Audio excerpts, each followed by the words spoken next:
Kwa majina mimi naitwa Kibuzo Senga Kibuzo, ni msanii pia mshairi wa mkoa wa Arusha, na nimepokea kwa masikitiko makubwa sana msiba wa MC Pilipili. Ni kijana mdogo mwenye maono, mwenye kipaji kikubwa. Alikuwa na ndoto kubwa ya kufika mbali kimaisha, kuwa na familia na maisha mengine, lakini ndio hivyo, mipango ya Mungu haipingwi na chochote. Namuombea kupumzika kwa amani.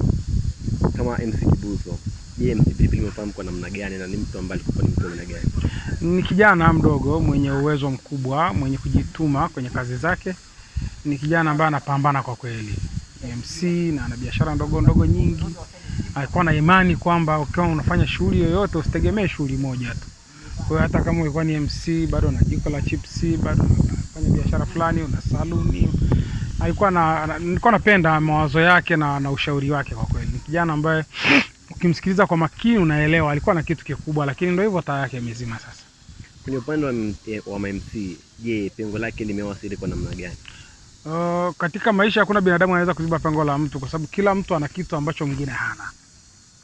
Hiyo ni karama ambayo kila mtu kazaliwa nayo na uwezo wake na kipaji chake. Kwa hiyo ni nafasi kwa tumepoteza mtu kwa kweli. Tumepoteza MC wa kweli.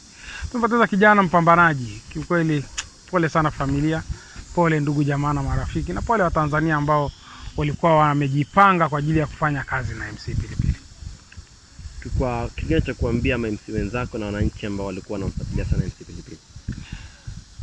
Wabebe mawazo yake, wawe watu wa kujituma na kujitolea kwenye kazi, sio kata tamaa, maisha yanaendelea. Kingine cha kuambia MC wenzako? Upendo ni silaha kubwa. Kunakuta mtu ni MC mkubwa, ana kazi 10, anapambana nazo zote, zingine zinamshinda. Lakini MC Pilipili hakuwa hivyo. Ilikuwa ni mtu ambaye kama ana kazi anaona zimemzidi. Hata kama ana kazi 3, ilikuwa si ngumu kukupa kazi moja ili na wewe maisha yaende. Kwa hiyo ma MC wenye wakubwa, wenye uwezo mkubwa ambao mmesalia kwenye tasnia hii, upendo ndio silaha pekee itakayoweza kutuvusha. Asante.